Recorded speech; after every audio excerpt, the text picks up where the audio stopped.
warahmatullahi wabarakatuh. Halo Sobat Palapa, kembali lagi di podcast Inspirasi Day 5 bersama saya, Siti Nuriana dari kelas 12 OTKP yang akan menjadi moderator podcast hari ini. Oh iya teman-teman, gimana nih, kalian udah pada nonton belum podcast dari Day 1 sampai Day 4? Karena kami MPK SMK Negeri 48 Jakarta sudah menghadirkan narasumber-narasumber terbaik atau narasumber-narasumber yang sangat menginspirasi dari kelas-kelas atau dari perwakilan 5 jurusan yang ada di SMK Negeri 48 Jakarta. Nah, di antaranya di hari pertama itu kita sudah menghadirkan jurusan AKL. Nah, yang di hari kedua itu kita sudah menghadirkan narasumber dari jurusan MM. Di hari ketiga kita sudah menghadirkan narasumber dari jurusan BDP. Dan kemarin di hari keempat itu kita sudah menghadirkan narasumber dari jurusan PSPP. Nah, kalau hari ini adalah podcast terakhir gitu ya, podcast terakhir dari podcast inspirasi ini, yaitu yang akan ditutup oleh jurusan OTKP. Nah, terlihat ya dari bajunya ini sama seperti saya, sama seperti aku dari OTKP atau Otomatisasi Tata Kelola Perkantoran. Langsung kita sambut aja yuk narasumber hari ini, yaitu Safia Nur Alifa dari kelas 12 OTKP atau Otomatisasi Tata Kelola Perkantoran yang akan mewakili jurusan OTKP. Halo Safia. Halo Yana. Apa kabar nih Sel? Kayaknya siap banget nih ya. Aku baik. Kalau kamu sendiri gimana Yana? Alhamdulillah, sama-sama baik ya.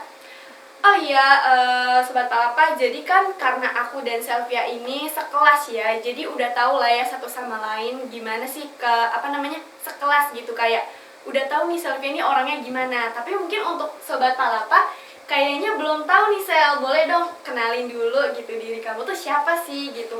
Boleh juga disebutin nih cita-cita kamu apa, hobi kamu apa, dan moto hidup kamu itu apa. Hai guys, mungkin beberapa dari kalian belum ada yang kenal aku atau sebelumnya belum ada yang pernah lihat aku. Kenalin, aku Safia Nur Alifa, biasa dipanggil Safia dari kelas 12 OTKP. Aku kelahiran 2005, lahir di Yogyakarta, dan aku punya moto hidup, yaitu jangan pernah berharap kepada manusia, because it will hurt you, and I'm sure of that. Aku punya cita-cita jadi pengusaha atau business woman. One side aku juga pengen jadi wanita karir kayak sekretaris atau bahkan jadi manajernya. Oke, dari cita-citanya nih sangat menarik ya Safia. Tadi ada wirausaha ya, atau mau menjadi pengusaha atau businesswoman. Nah, sebelumnya aku mau nanya dulu nih, kamu mau lanjut kuliah, kerja, atau mau berwirausaha? Kalau untuk setelah lulus dari SMK pertama sih aku pengennya kuliah ya. Oke, boleh dong jelasin dulu nih secara pandangan kamu nih tentang diri kamu tuh gimana sih? Oke, kalau menurut aku sendiri, menurut pandangan aku ini termasuk orang yang ambivert. Jadi aku bisa jadi extrovert ke orang-orang yang udah aku kenal banget. Aku juga bisa banyak omong ke orang-orang yang udah aku kenal banget. Tapi one side aku juga bisa cenderung diem atau gak banyak omong sama orang yang belum aku kenal atau sama orang baru. Terus juga aku tuh gak suka keramaian karena jadi pusing gitu. Tapi aku juga gak suka sendirian, jadi 50-50 lah.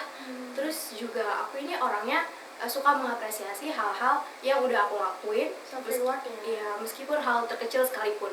Jadi sebenarnya kita tuh nggak perlu nunggu orang lain buat mengapresiasi diri kita sendiri, karena kita tuh bisa ngelakuinnya guys. Contohnya itu kayak misalkan aku selesai belajar atau ngerjain tugas nih, beberapa hari kemudian aku tuh jalan-jalan atau jajan-jajan gitu buat sekedar self reward lah untuk diri aku. Jadi tuh nggak perlu sesuatu yang mahal gitu untuk memberikan apresiasi terhadap diri aku sendiri gitu ya. Kayaknya mau bikin senang diri sendiri aja tuh kayak kita aja gitu yang mesti ini ya semangatnya.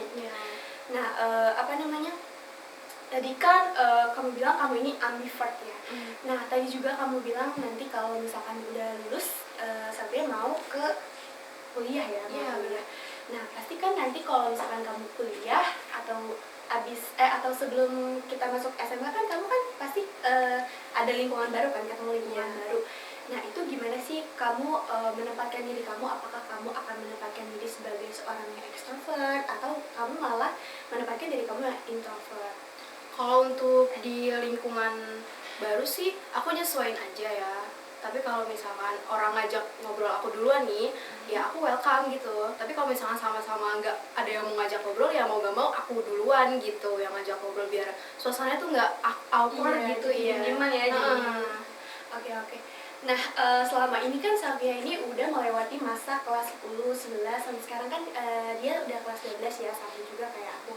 Nah, apa sih penghargaan atau prestasi yang udah kamu dapat, udah kamu capai selama kamu di SMP Negeri 48 Jakarta ini? Oke, kalau untuk penghargaan sendiri kayak piagam, sertif, atau piala untuk aku kontribusikan ke 48 itu memang belum ada. Tapi syukur alhamdulillah kalau di kelas aku tuh masuk 3 besar. Ya emang sih nggak sebanding sama prestasi teman-teman kita yang udah mengharumkan nama 48, but I still proud of myself. Aku tetap bangga sama pencapaian aku, karena ya kita tuh sebenarnya nggak boleh ngebanding-bandingin pencapaian diri kita sama orang lain, karena ya nggak ada habisnya. Boleh sih sebenarnya kita tuh ngebandingin pencapaian kita sama orang lain, tapi ya dijadiin motivasi Iya, gitu. betul, jadi motivasi. Oke. Oh iya, menurut aku masuk ke 3 besar itu merupakan hal yang sangat luar biasa ya, karena tidak gampang gitu ibaratnya mau masuk 3 besar di sini tuh. Karena jujur ada nih teman saya yang sekolah lain gitu, ibaratnya beliau ini teman saya ini itu nilainya bisa dibilang dia itu peringkat 1 nih, tapi kayaknya kalau dia masuk ke 48 mungkin udah ada di urutan atau peringkat akhir nih, karena di 48 ini ibaratnya standar sekolahnya tinggi kan, jadi kayak mau masuk 3 besar aja tuh kayak hal yang luar biasa gitu. Jadi Safia ini keren banget dan sangat menginspirasi teman-teman juga.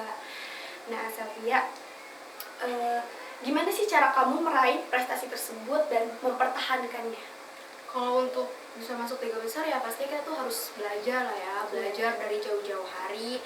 Terus jangan SKS juga, jangan sistem kebus malam juga. Tapi ya beberapa orang ya ada yang justru malah lebih nyambung gitu kalau belajarnya tuh semalam sebelum besoknya ujian, atau H-1 sebelum besoknya ujian. Tapi kalau aku sendiri tuh tipikal orang yang harus belajar dari jauh-jauh hari biar lebih siap lah gitu. Terus juga kita tuh harus rajin-rajin ngerjain tugas dari guru, karena nilai tugas itu sangat ngebantu banget buat naikin nilai ulangan kita, meskipun cuma sedikit tapi itu ngebantu banget. Berarti untuk meraih prestasi itu kamu melakukannya dengan belajar terus ya, mencoba tes terus gitu. Kalau misalkan guru habis menjelaskan satu materi kamu ulang gitu ya, jadi tetap belajar ya solusinya teman-teman.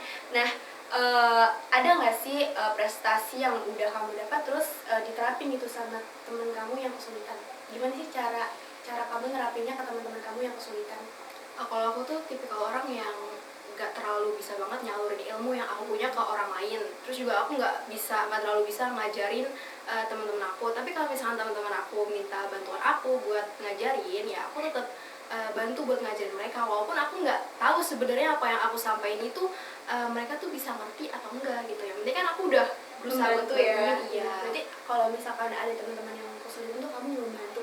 Tapi kalau misalkan dalam kelompok sendiri gitu, kayak misalkan kan di kelas kan kita pasti ada namanya kita kerja kelompok ya, kita ada kelompok lah gitu.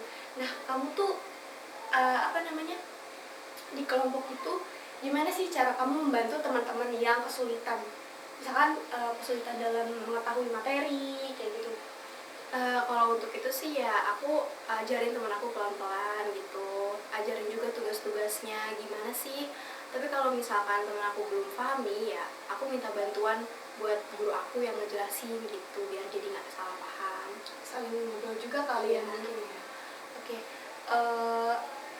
Tadi kan kamu bilang pertama itu cita-cita kamu menjadi wirausaha atau wanita karir ya kan. Nah, hal apa sih yang udah Safia lakuin untuk mencapai cita-cita itu? Kayak kalau buat hal untuk mencapai cita-cita sendiri sih aku lebih fokus buat mencapai cita-cita aku sebagai pengusaha kan. Jadi aku tuh sebenarnya udah mulai jualan dari kelas 9 SMP. Oh, berarti dari SMP ya? Iya, waktu itu aku jualan pasmina atau kerudung segi 4 gitu, ya aku jual. Terus waktu naik kelas 10 pas di SMK 48 ini aku mulai jualan kayak snack, terus keripik-keripik gitu, atau enggak cireng, tahu bakso. Iya. Terus ya waktu naik kelas 11 itu tuh aku mulai jualan produk yang baru tuh. Aku jualan produk pisang nugget, dan mungkin dari beberapa temen aku yang nonton ini udah beli juga kan. Iya. Mm-mm. Terus untuk penjualan produk pisang nugget sendiri itu alhamdulillahnya udah mencapai 200 box gitu ya. Nah, dibantu juga sama partner aku di sekolah lain, jadi dibantuin penjualannya juga di sekolah lain gitu. Ya emang sih 200 box itu nggak seberapa, tapi tuh keuntungannya juga bisa buat beli beberapa kebutuhan aku sendiri, kayak skincare, baju, atau kebutuhan lainnya cewek lah ya. Iya, Kalau iya. sendiri itu Iya, kebutuhannya skincare gitu gitu ya. ya. Nah, terus juga dari hasil keuntungan pisang nugget itu aku bisa punya tabungan sendiri sekarang gitu. Wah, sangat menginspirasi banget ya Sel, kayak bisa nih dijadiin motivasi nih buat teman-teman papa ya kan. Nah, tadi kan Sylvia bilang udah jualan pisang nugget nih. Aku sendiri juga udah tahu nih pisang nugget Sylvia tuh kayak gimana rasanya. Itu enak banget. Boleh nggak sih Sel di spill gitu? Apa sih akun sosial media kamu tuh? Akun bisnis kamu itu?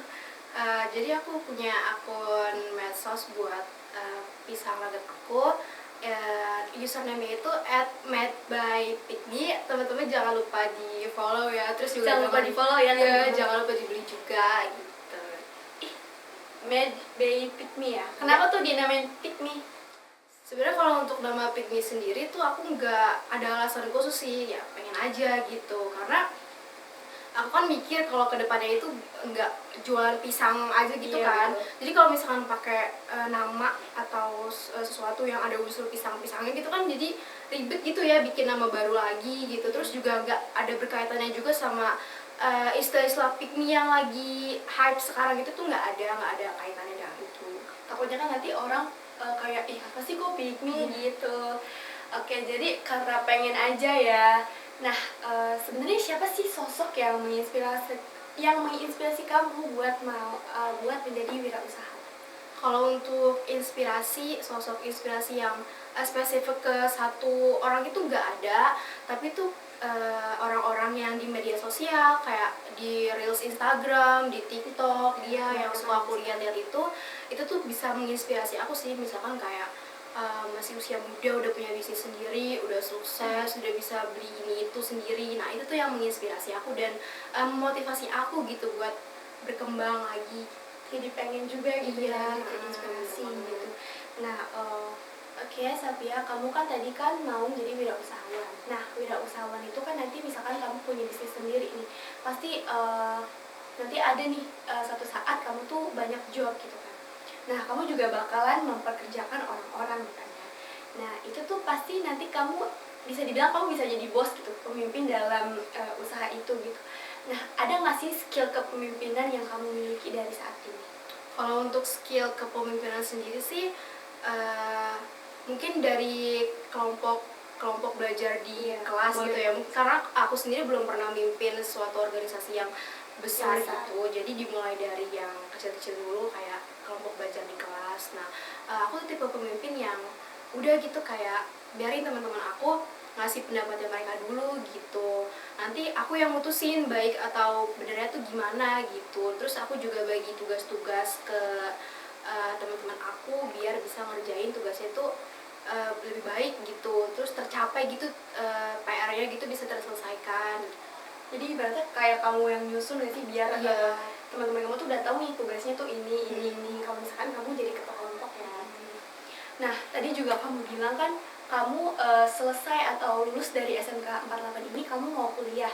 Nah, kenapa sih kalau boleh tahu alasannya itu kenapa gitu mau lanjut kuliah? Kalau alasan mau lanjut kuliah sendiri, untuk alasan saya tuh lulusan SMK ini kadang susah ya cari pekerjaan. Jadi tuh kita tuh harus minimal D3 atau D4 gitu. Jadi mau gak mau saya kuliah dulu kan sambil cari ilmu juga biar jadi wirausaha yang baik gitu. Pengalaman ya. Iya. Terus kalau misalkan kamu kuliah, kamu gak jualan lagi atau akan melanjuti jualannya? Ya kalau misalkan nggak sibuk nih ya, aku pengennya tuh kuliah sambil lanjut dagang gitu kalau nggak sibuk. Berarti ngelanjutin ya? Iya. Oke. Apa namanya? Apa sih yang dipilih, yang akan kamu pilih gitu dalam kuliah? maksudnya fakultas apa yang akan kamu pilih gitu nanti kamu Kalau aku sih pengennya ya masuk fakultas ekonomi gitu. oh, ekonomi berarti masih ada hubungannya ya sama Ya. dunia usaha ya ekonomi. Nggak mau jadi sekretaris manajemen? Mau sih, tapi ya kan aku ngambil fakultas ekonomi, prodi manajemen. Oh, manajemen. Ya. Oke. Aku mau langsung tanya aja nih, seberapa penting sih bahasa Inggris menurut kamu atau bahasa asing menurut kamu? Karena kan nanti kan kamu akan menjadi wirausaha kan. Seberapa penting? Ya kalau menurut aku menguasai bahasa asing itu penting banget ya, apalagi sekarang tuh perusahaan-perusahaan udah banyak yang membutuhkan calon pegawai yang bisa bahasa asing. Terus dengan kita menguasai bahasa asing, kita tuh jadi punya nilai plus tersendiri dalam diri kita. Kalau kita menguasai bahasa asing, suatu saat kalau kita mau keluar negeri nih, kita jadi nggak kesulitan untuk komunikasi dengan orang luarnya. Karena kan bahasa Inggris itu bahasa dasar dari kayak seluruh dunia gitu, seluruh dunia itu belajar ya internasional tuh belajar bahasa Inggris, jadi ya itu adalah bahasa yang dasar gitu untuk diketahui oleh orang-orang sekarang gitu. Nah, sekarang kan kamu ini kan 2005 ya Selfie ya, sama seperti aku juga kelahiran 2005, dimana kita ini termasuk ke generasi Z kan atau Gen Z. Nah, menurut kamu apa sih pandangan kamu tentang Gen Z dan generasi emas 2045? Jadi tahun 2045 itu satu abad kemerdekaan Indonesia. Jadi dari tahun 1945 sampai dari tahun 1945 sampai 2045 itu tuh Indonesia genap merdeka 100 tahun. Nah kebetulan pas satu abad kemerdekaan Indonesia itu Indonesia tuh dipenuhi dengan anak-anak dengan usia produktif gitu, penduduk dengan usia produktif, yaitu Gen Z. Ada yang bilang kalau Gen Z itu kelahiran 1996 sampai 2009. Iya, ada yang bilang itu juga. Iya. Ada juga yang bilang dari kelahiran 2000 ke atas, kayak kita nih 2005. Nah, diharapkan dengan adanya generasi Z yang usia produktif, diharapkan tuh Indonesia tuh bisa berkembang dan maju gitu, dan penduduk-penduduk yang berusia produktif tadi bisa berkontribusi untuk itu. Oh ya Sel, ada nggak sih pengalaman buruk yang pernah kamu alami selama kamu mau menggapai cita-cita kamu? Ada sih, tapi ini udah lama banget ya, waktu SMP. Jadi waktu kelas 7 kan di SMP aku tuh kan ada 8 kelas ya, dari A sampai H. Dan aku tuh masuk kelas 7H gitu, dimana tuh kelas 7H tuh udah kelas paling akhir, terus letaknya tuh terpojok gitu ya, jadi kan pandangan aku kayak agak gimana gitu ya. Terus juga teman-teman aku dari yang SD aku tuh masuknya kelas unggulan, kelas A atau kelas-kelas lain selain kelas H, jadi tuh ya aku sendiri di kelas H. Jujur aku sedih banget gitu kan. Terus aku lapor ke wali kelas aku kan, aku lapor ke wali kelas aku tuh ya, aku bilang ke wali kelas aku, Bu, saya nggak suka di kelas 7H, saya mau pindah kelas. Terus respon wali kelas saya tuh malah justru begini, kamu di sini mau menuntut ilmu atau apa? Kalau misalkan mau pindah kelas, pindah sekolah aja sekalian. Nah, itu respon ya? Iya, dari respon dari wali kelas aku tuh kayak enggak sama sekali yang bukan aku harapin gitu. Nah, tapi justru perkataan dari wali kelas aku tuh gak aku masukin ke hati, dan justru aku jadiin motivasi gitu. Dan aku bertekad kalau kelas 8 itu aku harus masuk kelas unggulan nih, aku harus masuk kelas A gitu.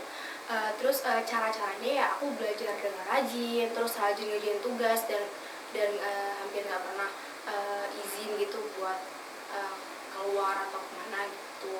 Nah terus pas kenaikan kelas 8 aku tuh berhasil masuk kelas unggulan gitu ya. Terus kelas 9-nya juga Sama. aku berhasil masuk kelas unggulan, masuk kelas A gitu. Nah itu ngasih kepuasan tersendiri sih buat aku, karena ya aku udah susah payah terus ada hasilnya ternyata gitu. Terus juga sekarang udah terbukti ya Selfie udah masuk ke 48 gitu, dimana kan sekolah kita ini adalah sekolah unggulan ya teman-teman. Nah, bincang-bincang soal umur juga nih, kamu kan sama nih kayak aku juga kebetulan kelahiran 2005, dimana kita ini termasuk ke dalam generasi Z atau Gen Z. Nah, pandangan kamu tentang Gen Z itu apa sih? Kalau untuk Gen Z sendiri itu adalah generasi generasi yang lahir di ada beberapa orang yang bilang kalau Gen Z itu lahir anak-anak yang lahir dari tahun 1996 sampai 2009 atau 1997 sampai 2012. Ada juga yang bilang kalau Gen Z itu anak-anak kelahiran dari tahun 2000 sampai ke atas kayak contohnya kita. Nah, di tahun 2045 ini Indonesia tuh genap nih 1 abad kemerdekaan atau 100 tahun kemerdekaan dari 1945 sampai 2045 gitu. Nah, diharapkan 1 abad kemerdekaan Indonesia itu dengan adanya anak-anak dengan usia produktif diharapkan tuh dapat berkontribusi agar Indonesia ini lebih maju dan berkembang. Kalau misalkan kamu menemui tren-tren gitu kan, sekarang kan kita mau menuju generasi emas 2045 ya. Nah, kamu cara menanggapi teman-teman kamu yang mengikuti tren atau budaya luar gitu yang bisa merusak merusak citra remaja Indonesia tuh gimana sih cara menanggapinya gitu? Kalau tanggapan aku sendiri ya cukup gak usah ikut-ikutan sama tren budaya yang kurang baik gitu ya. Terus kalau misalkan teman-teman aku ada yang mau ikutan ya aku larang gitu. Kalau misalnya ada budaya dari luar yang masuk ke Indonesia yang nggak sesuai sama kaidah Pancasila kita ya kita nggak usah ikutin gitu. Tapi kalau misalkan baik dan sesuai dengan kaidah Pancasila ya kita ikutin, yang buruk-buruk itu nggak usah diikutin gitu. Jadi disaring-saring, jadi nggak semuanya benar-benar kita terapin gitu dalam kehidupan kita. Oke, berarti ibaratnya kayak apa ya, kalau misalkan ada teman yang mau mengikuti itu ibaratnya kita saring dulu gitu ya. Kalau misalkan kita mau itu kita saring dulu. Oh iya Sel, kamu ini sudah menguasai bahasa asing belum sih? Dan menurut kamu tuh seberapa penting sih bahasa asing itu? Kalau untuk menguasai bahasa asing sendiri sih belum ya, tapi aku lagi belajar bahasa Inggris dan tertarik juga belajar bahasa Jepang karena kan Ya pasti. iya, karena kan aku nonton anime gitu, jadi aku tertarik buat belajar bahasa Jepang gitu. Nah, terus pentingnya menguasai bahasa asing menurut aku ya itu sangat penting sekali ya buat diri kita karena ya itu bisa menjadi nilai plus sendiri dari Buat diri kita sendiri gitu. Nah, terus kan udah banyak perusahaan yang sekarang ini butuh tenaga kerja yang bisa bahasa asing gitu. Terus kalau misalnya kita mau ke luar negeri nih dan kita bisa bahasa asing, kita jadi nggak kesulitan dalam hal komunikasi. Karena bahasa Inggris ini adalah merupakan bahasa internasional Iya, ya, dimana semua negara tuh harus tahu nih bahasa Inggris itu gimana kayak gitu. Oke Sylvia, terima kasih ya sudah mau hadir di podcast inspirasi kita kali ini. Terima kasih sudah mau menghadiri podcast yang sudah dilaksanakan oleh MPK SMK Negeri 48 Jakarta. Oke teman-teman atau sobat Palapa, jangan lupa untuk saksikan podcast dari Day 1 sampai hari ini Day 5 karena pastinya podcast inspirasi yang kami laksanakan ini merupakan podcast-podcast yang berisi inspirasi ya. Dari judulnya saja sudah inspirasi. Nah, oke teman-teman, semoga podcast ini juga bisa terus menambah inspirasi buat kalian gitu. Nah, mungkin itu saja. Terima kasih Sylvia. Sampai jumpa lagi teman-teman. Wassalamualaikum warahmatullahi wabarakatuh.